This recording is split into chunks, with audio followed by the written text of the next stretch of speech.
Hello दोस्तों, नमस्कार। स्वागत है आप सभी का मेरे यूट्यूब चैनल पे। आज हमने नया टॉपिक चुना है सर्जरी के। मैं आपको पूरी सर्जरी पढ़ा रहा हूँ। इंपॉर्टेंट टॉपिक है। करीबन कम से कम भी नहीं ना, प्री के अंदर तो क्वेश्चन फंसेंगे। हर साल आते हैं, इस साल भी आएंगे। कोई नया टॉपिक नहीं है। आज मैंने 4-5 टॉपिक लिए। पेशेंट सेफ्टी, ओटी के जोन एंड सर्जिकल की position and surgical safety checklist. सबसे पहले बात करते हैं इवेंट इन पेशेंट सेफ्टी कि क्या इवेंट होने चाहिए अपने पेशेंट सेफ्टी के। तो इसके अंदर 3 आते हैं: an adverse event, an near miss and non no harm event. Adverse event का मतलब समझो, सादा सिंपल भाषा में समझाऊं कि a incident that result harm to the patient. कि भाई करना तो कुछ चाह रहे थे, करना तो अच्छा चाह रहे थे और हो बुरा गया। एकदम से एडवर्स इवेंट आ गया किसी चीज का। मैं करना तो किसी का भला चाह रहा था लेकिन बुरा हुआ मेरे साथ। एकदम से एडवर्स इवेंट आना, ठीक है। दूसरा बात करें नियर मास। समझना पहले, a incident that could have a result in unwanted consequence. गलत रिजल्ट आना, ठीक है। एकदम से क्या बोलते हैं कि एकदम से अचंभव हो जाना, क्या क्या हो रहा है, एकदम से गलत रिजल्ट आना। बट डिड नॉट क्या बाय चांस थ्रू द एक टाइमली इंटरवेंशन। मतलब कहने का मतलब ये है कि एकदम से कोई इवेंट आया, कोई चीज हुई एकदम से अपने साथ, लेकिन उसी टाइम उसका सॉल्यूशन हो गया, प्रिवेंट कर दी। जैसे मान के चलो अभी नोट सेट का एग्जाम देने जा रहे हो, बीच में आपको सपना आया कि यार मेरा सिलेक्शन नोट सेट के अंदर नहीं होगा, ठीक है। फिर मैंने आपको अच्छे तरीके से समझाया कि नहीं यार भाई, तू ये मेन टारगेट अपना है ना, अभी तू ये सोच रहा है, पर तेरी जो मेन थिंकिंग है ना, तू ये सोच कि यार मेरे को मेरा टारगेट अचीव करना है। तो एकदम से गलत होने को आया, ड्रीम देखा रात में, लेकिन एकदम से आपने उसको सही सक्सेस पाके, सही मोटिवेशन, सही गाइडेंस पाके आपने उसी चीज को सही कर लिया, तो वो नियर मास हो गया। मतलब अपने गोल को पा लिया। ध्यान भटक गया, लेकिन अपन जैसे मान के चलते हैं ना, अपनी जो उम्र होती है इसके अंदर अपने अट्रैक्शन बहुत ज्यादा होते हैं, लड़कों का लड़कियों से, लड़कियों का लड़कों से। लेकिन कई कई लोग होते हैं जो इस चीज के ऊपर कंट्रोल कर लेते हैं कि नहीं यार, पहले मेरे को अपना टारगेट अचीव करना है, उसके बाद मेरे पास जिंदगी पड़ी है, कई रिलेशन बनेंगे, कई रिलेशन टूटेंगे, ठीक है। तो पहले अपने टारगेट को अचीव करना चाहिए। आपको आपको हर चीजों से दूर रहना चाहिए, ठीक है। मैं आपको बताता हूँ, ठीक है। A non harm event, a incident may occur and reaches the patient but result is no injury to the patient, harm is avoided by chance but due to mitigation circumstances। वही बात कहना चाह रहा है कि हार्म तो हुआ लेकिन कोई गलती से कुछ कनेक्शन हुआ नहीं, पेशेंट रिजल्ट पर उसको इंजरी हुई नहीं। मेन चीज है, हार्म तो हो गया, ठीक है, सोच लिया फेल हो जाएंगे, लेकिन फेल नहीं हुआ, गलती से पास हो गए। समझे क्या होता है? एडवर्स इवेंट का मतलब ये है कि गलती से करना तो कुछ चाह रहे थे, हो कुछ गया।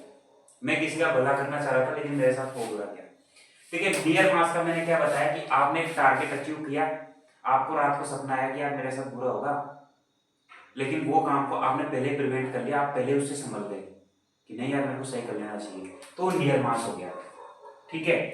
पेशेंट का लेके समझे कि यार पेशेंट को लगा कि यार इसके साथ बुरा हो सकता है, लेकिन आपने उसको पहले प्रिवेंट कर दिया। इस चीज के लिए आपने उसको पहले मेडिकेशन दे दिया, आपने पहले उसकी सेफ्टी प्रोवाइड कर दी, तो वो नियर मास हो गया। होना तो चाह रहा था, हो भी गया, लेकिन इंजरी नहीं हुई पेशेंट को, ठीक है। समझे मेरी बात को? अच्छे तरीके से सादा सिंपल लैंग्वेज मैंने आपको बताया, ठीक है।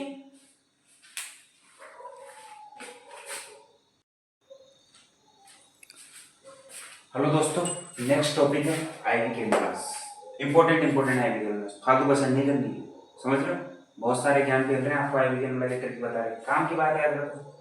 येलो चॉइस गोल्ड, ठीक है, उसका मैक्सिमम फ्लो रेट कितना होगा? 13, ठीक है। ब्लू 22 गोज का होगा, ब्लू कलर के पेन से बता देते हैं सर, ब्लू, ठीक है। 22 goes 30 maximum flow rate. Pink 20 goes का होगा, पिंक, ठीक है, 60। ग्रीन होगा 18 का होगा, 96 फ्लो रेट हो जाएगी इसकी। ग्रे कलर का होगा 16 गोज का 240। ऑरेंज 14 270। वेरी वेरी इंपॉर्टेंट है, इसका क्वेश्चन आपको आता है, आपको सबको पता होगा, मेरे को बताने की कोई जरूरत नहीं। ग्रीन, ये भी बहुत इंपॉर्टेंट है, ये भी इंपॉर्टेंट है। जो चीजें आपने पढ़ रखी है ना, वो मैं आपको नहीं बता रहा, जो आपने नोट्स में पढ़ रखा है। मैं आपको बस नई चीजें पढ़ाता हूँ हमेशा, कि नई चीजें जितने पढ़ोगे ना, क्योंकि पुरानी चीजें तो आपने सबने पढ़ रखी है, नई चीज पढ़ो आप मेरे से। ये आपको पता है येलो 24 13 ब्लू, इसको कैसे याद रखोगे?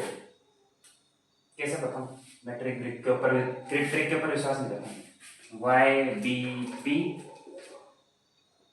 गो गो, ये ट्रिक होगा। Yellow blue pink green grey orange. 24 22 20 18 16 और ये 14। ये लगभग तो पता नहीं है, क्वेश्चन पूछ सकते हैं, हाई लेवल के क्वेश्चन है, आज तक तो आए नहीं, अब आ सकते हैं, पर ज्यादा पसंद मत करना कोई। इन दोनों को अच्छी तरीके से आ जाना 18 और 16, ठीक है।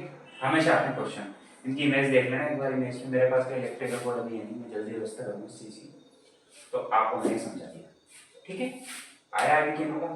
आईवी कैनुला के बारे में स्पेशल क्लास लगेंगे, बिल्कुल आईवी कैनुला बिल्कुल इसमें डिटेल एक्सप्लेनेशन करेंगे। अभी सर्जरी के इंपॉर्टेंट टॉपिक है, मैं चाहता हूँ एग्जाम से पहले सारी सर्जरी मिलता है, ठीक है।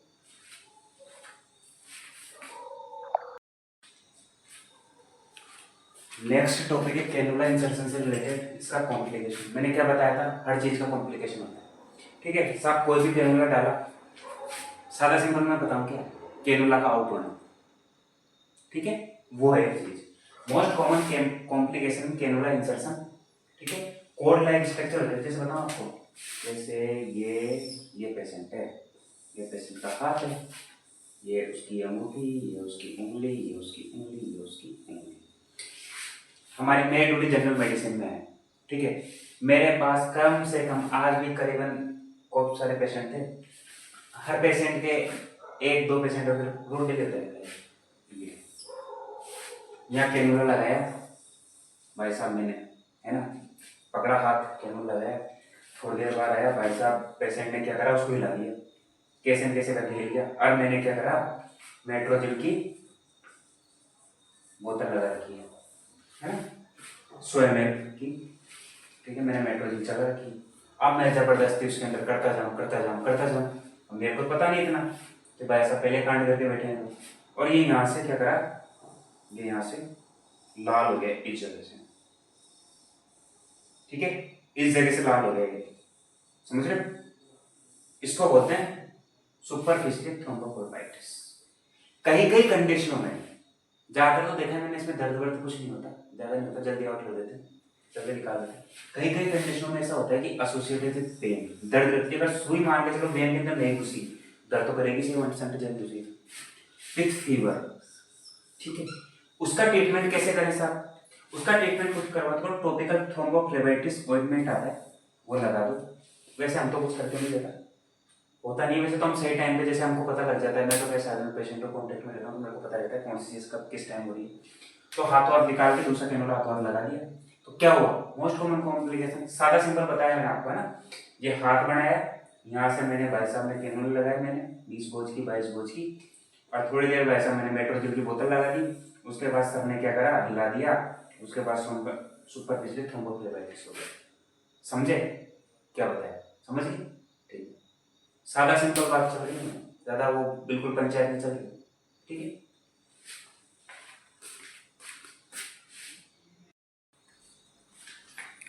अब बात करते हैं जो मेन टॉपिक है ना, जहां से क्वेश्चन श्योर आना है, हर नोट सेट में आना है, ठीक है। उसकी बात करते हैं सर्जिकल सेफ्टी चेकलिस्ट। बहुत बड़ी है, पर मैंने मेन टॉपिक उठाए इसके अंदर से, है ना। मेन जो लाइन है, जिससे आपको इजी लैंग्वेज में समझ में आ सके। पहला क्वेश्चन तो इसकी इनसे बन रहा है।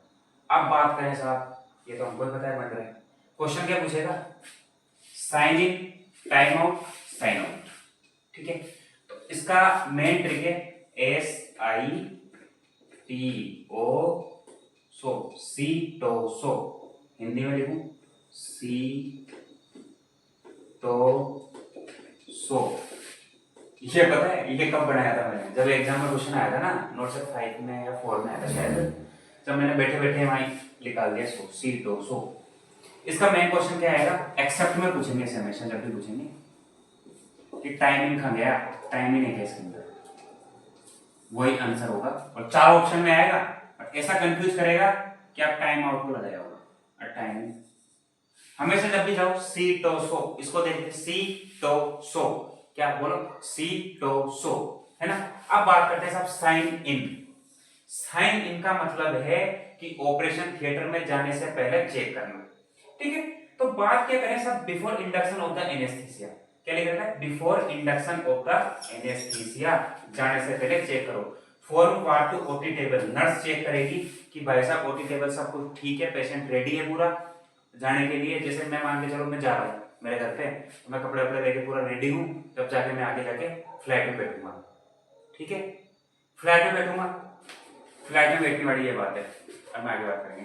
मैं निकला घर से, यहाँ से चंडीगढ़ गया, चंडीगढ़ जाते ही मेरी चेकिंग हुई for what to OT table, पूरा मेरे को चेक किया कि भाई कोई बंदूक तो नहीं लेके जा रहा। कंफर्म द पेशेंट आईडी, मेरा आधार कार्ड देखा उन लोगों ने। मैं आपको एग्जांपल देके बता रहा हूँ, इससे पेशेंट को समझना। कंफर्म द पेशेंट आईडी, उसकी फाइल पूरी चेक होगी कि साहब ये मुकेश कुमार ही है ना, कोई संजू कुमार तो नहीं आ गया, है ना, कोई कोई क्या बोले, कोई रमेश कुमार तो नहीं आ गया, ठीक है। कंफर्म द साइड मार्किंग, करना पैर का ऑपरेशन था, कर आपने हाथ का दिया, ठीक है। तो confirm the site marking, check the allergy, किसी चीज से एलर्जी है क्या। अब समझो एग्जांपल से, साइन इन में निकला घर से हिमाचल से, अब मेरे को जाना है साहब मेरे घर पे माधोपुर में, तो मैं निकला यहाँ से चंडीगढ़ गया, चंडीगढ़ में मैंने फ्लाइट की टिकट बुक कराई, फ्लाइट की टिकट बुक कराई तो सबसे पहले मेरी जांच हुई वहां जाके, पूरा चेक करा मेरे सामान, पूरी मेरा आधार कार्ड मेरा टिकट चेक करा, पेशेंट की मेरी आइडेंटिटी देखी, मेरी मेरी सीट देखी, किसकी सीट नंबर कौन से है, अंडर कोई पेशेंट वो तो नहीं आ गया, चेक द एलर्जी देखी, मतलब मेरा पूरा बायोडाटा देखा उन्होंने कि ये पेशेंट यहाँ पर बैठ सकता है ना, ये पैसेंजर कहाँ है, ये नहीं बैठ सकता। तो क्या बताया मैंने साइन इन में, साइन इन में सादा सिंपल ये बात करो कि जाने से पहले चेकिंग करना, कहीं भी जा रहे हो ना आप, क्रीम पाउडर सपोर्ट भी जाना, जैसे आप इंग्लिश देसी भाषा में सुनते हो, तैयार होकर जाना, ठीक है। अब भाई साहब मैं चल गया, टाइम आउट, फ्लाइट में बैठ गया, ठीक है, फ्लाइट में बैठा, बिफोर इसके इंसिजन रिकन्फर्म द एक बार आइडेंटिटी, जैसे आपने एक बार फिर रिकन्फर्म करेंगे कि साहब वही पेशेंट है ना, आइडेंटिटी मार्किंग है ना, तो उस टाइम चेक करेंगे, ठीक है। अब जैसे एग्जांपल देके बताऊं, फ्लाइट में बैठा, एक बार जाके फिर वापस चेकिंग हुई मेरी, मैं सोचा यार पागल है क्या, बार बार चेक कर रहे हैं, पर करना पड़ता है, ऐसे आप किसी को ऑपरेट नहीं कर सकते। ये सर्जिकल सेफ्टी चेक लिस्ट है, WHO के द्वारा दी गई, ये बहुत इंपॉर्टेंट है, ठीक है। नेम ऑफ द प्रोसीजर,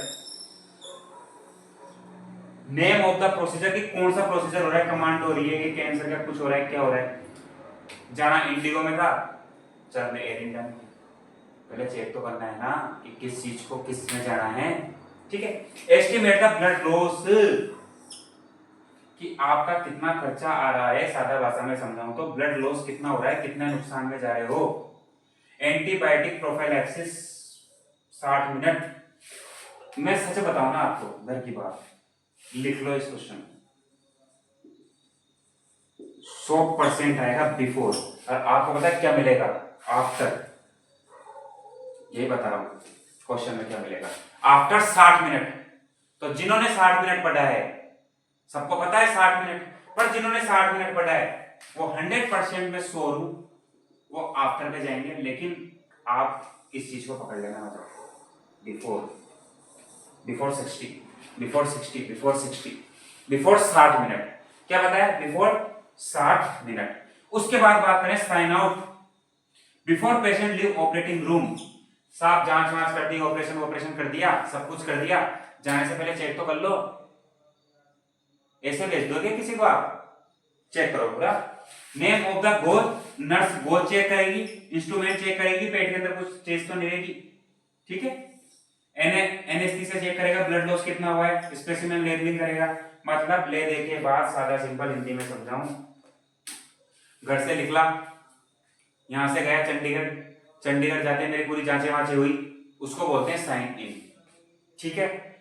उसको फिर उसके बाद टाइम आउट में फ्लाइट के अंदर गया, फ्लाइट के अंदर फिर मेरा दोबारा टेस्ट हुआ, मेरे से नाम पूछे, मेरे बाद फिर फ्लाइट में बातें करी। इसके अंदर एक चीज और आती है कि एनएससी से बात करेंगे, आपका नाम वाम पूछेंगे कि आप कौन हो, पैसेंजर बात करते हैं जो बताते हैं आप फ्लाइट उड़ने वाली है, वो वाली चीज। एंटीबायोटिक प्रोफिलैक्सिस 60 मिनट, नाश्ता दिया गया, ठीक है, 60 मिनट पहले देनी है प्रोफिलैक्सिस, बिफोर 60 मिनट, याद रखना बिफोर 60 मिनट, ठीक है।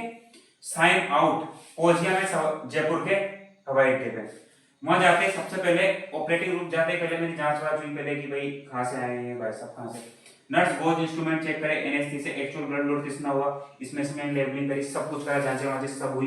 ठीक है, आया समझ? बहुत अच्छे तरीके से समझा रहा हूँ आपको एक एक चीज। ठीक है,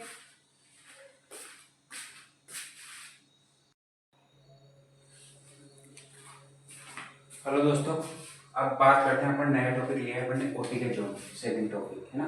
जनरल सर्जरी की बात कर रहे हैं, आईवी केबल हो गया था, है ना, इवेंट हो गए थे, ठीक है, डिस्चार्ज क्राइटेरिया हो गया था। अब ओटी के जोन जो होते हैं ना, सबसे पहले आपको एक चीज बताऊं, पहले ये बता दूं फिर ओटी बताता हूँ। प्रोटेक्टिव जोन, चार जोन होते हैं, प्रोटेक्टिव जोन, क्लीन जोन। जो क्लीन जोन होता है ना, protective zone plus aseptic area को जोड़ता है यहाँ से, है ना, इन दोनों को जोड़ता है, ये यहाँ से निकलता है। ठीक है, तो सबसे पहले बात करते हैं प्रोटेक्टिव जोन में क्या होता है। प्रोटेक्टिव जोन में क्या होता है, चेंजिंग रूम होता है भाई, है ना। चेंजिंग रूम के बाद ट्रांसफर बाय रिसीव एरिया होता है, कोई पेशेंट आता है उसको रिसीव करते हैं। Pre and post operative room होते हैं, आईसीयू पीसीयू होते हैं। ठीक है, अब मैं आपको पहले बताता हूँ, जैसे मैंने क्या भगवान वाले कैंसर हॉस्पिटल से नर्सिंग करी है, तो उसमें क्या होता था, जैसे थर्ड फ्लोर पे था, है ना, बिल्कुल शानदार एग्जांपल है। जैसे ये गेट है ना, मेन गेट, यहाँ पर चप्पल जूते लग गए, यहाँ गेट लगा हुआ है। ठीक है, यहां से एंट्री ली, ये आईसीयू, ठीक है, एसआईसी था है ना। उसके बाद सीधे गए, ठीक है, उसके बाद जो इधर की साइड वाला एरिया है ना, इधर की साइड वाला, वो ओटी था, है ना, पूरा ओटी था, 3-4 ओटी थे, है ना, कैंसर की कमांडो थे, है ना, ये ओटी था। उसके बाद आगे बढ़े आगे बढ़े, सीधा कुछ नहीं था। फिर जैसे आईसीयू के पास, आईसीयू सामने, ओटी के आगे जाके डॉक्टर रूम था, फिर उसके बाद चेंजिंग रूम था। तो समझे आप कैसे हुआ, इसमें कैसे बताया, प्रोटेक्टिव जोन। तो ये क्या हो गया, यहां से घुसे तो ये प्रोटेक्टिव जोन हो गया, यहां से यहां तक का एरिया। ठीक है, उसके बाद ये रिसीव करने वाला एरिया हो गया। उसके बाद आईसीयू का एरिया ये निकल गया, ये आईसीयू का एरिया ये निकल गया। ठीक है, उसके बाद जो ओटी का है, असेप्टिक जोन, जो यहां से जुड़ रहा है, समझो मेरी बात, जो असेप्टिक जोन है, ये ओटी का एरिया ये हो गया। क्या बताया, घुसा यहां से पेशेंट, ट्रांसफर किया, रिसीव किया, आईसीयू ये हो गया, ये ओटी का जोन हो गया। उसके बाद बात करते हैं क्लीन जोन, जहां पर इक्विपमेंट स्टोर रूम होते हैं। ओटी के अंदर घुसे, यहाँ पर क्लीन, जो ओटी का मेंटेनेंस वर्कशॉप थे, ओटी के स्टोर रूम थे, सब एम्स के अलग अलग ओटी के जोन बने हुए हैं, हमारे कैंसर हॉस्पिटल में बता रहा हूँ। यहाँ पर ओटी के स्टोर रूम थे, मेंटेनेंस वर्कशॉप था। उसके बाद जो लास्ट का जो एरिया था, ये वाला, ये डिस्पोजल एरिया था। ठीक है, डिस्पोजेबल एरिया, क्या बताया मैंने, डिस्पोजेबल एरिया। ये असेप्टिक जोन था, सबसे clean, clean room, clean zone, सबसे क्लीन जोन ही होना चाहिए ओटी का, इसलिए इसको कोने में बना दिया हमने, ये कोने में होता है। गाइडलाइन भी यही है, सबसे पहले protective zone, clean zone, aseptic zone, बिल्कुल किसी तरह का कुछ नहीं होना चाहिए, सबसे क्लीन जोन होता है, क्योंकि थोड़ा सा भी कुछ हुआ पेशेंट टूटा, मेंटेनेंस वर्कशॉप होगी, है ना, डिस्पोजेबल। ठीक है,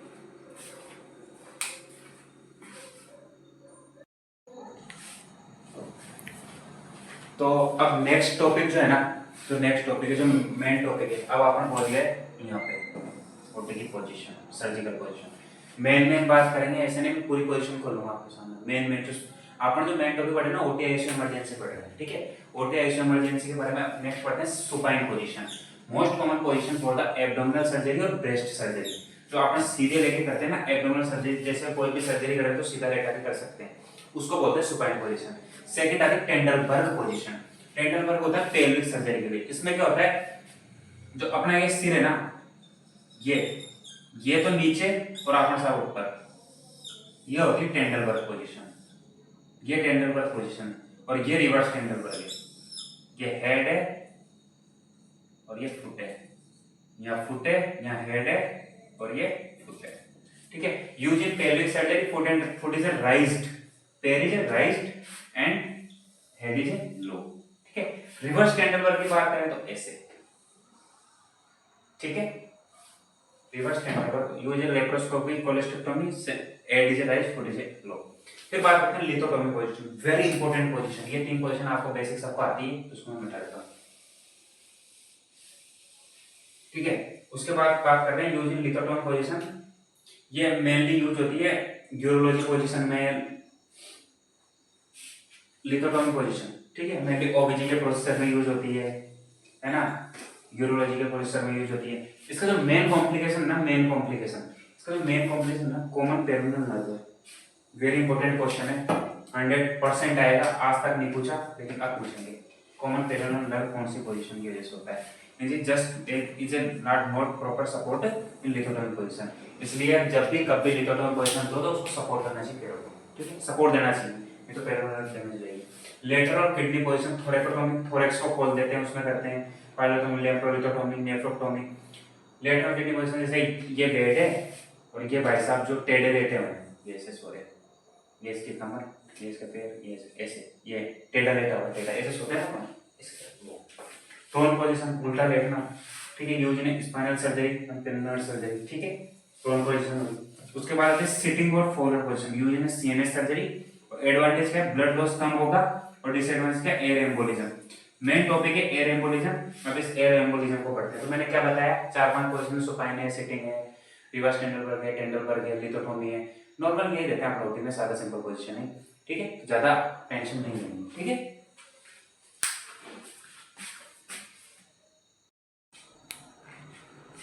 अब दोस्तों एक लास्ट टॉपिक बच गया था एयर एम्बोलिज्म का। एयर एम्बोलिज्म में क्या होता है? जैसे एयर एम्बोलिज्म में क्या होता है कि 50 से 100 mm की एयर होती है, ठीक है। कब होती है? ये जब होती है जब थायराइड सर्जरी करते हैं, ठीक है, उस टाइम होती है। हेड की सर्जरी करते हैं, सिटिंग पोजीशन में मेनली कॉमनली देखी जाती है। Sitting position, only sitting position में देखी जाती है। वेन क्या होती है, इसके अंदर डिस्ट्रैक्शन हो जाती है, तो सडन डिस्ट्रैक्शन, वेन क्या एकदम से निग्ध हो जाती है, तो एकदम से क्या होता है, सडन निग्ध होगी ना, तो उसके बाद क्या सडन डिस्ट्रैक्शन हो जाता है। इसका मेन इलाज क्या है? तुरंत पोजीशन देते हैं साहब इसके अंदर।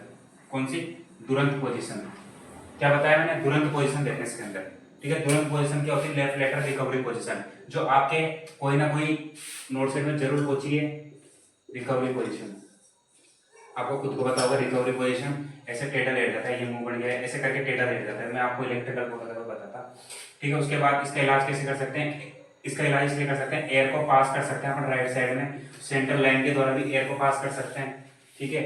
और ये आपका हो गया एयर एम्बोलिज्म, 50 से 100 mm की एयर होगी, ठीक है। उसके बाद आपने तुरंत पोजीशन दे दी, सिटिंग पोजीशन में मोस्ट कॉमनली होता है। उसके बाद बात करें जैक नाइफ पोजीशन क्या होती है?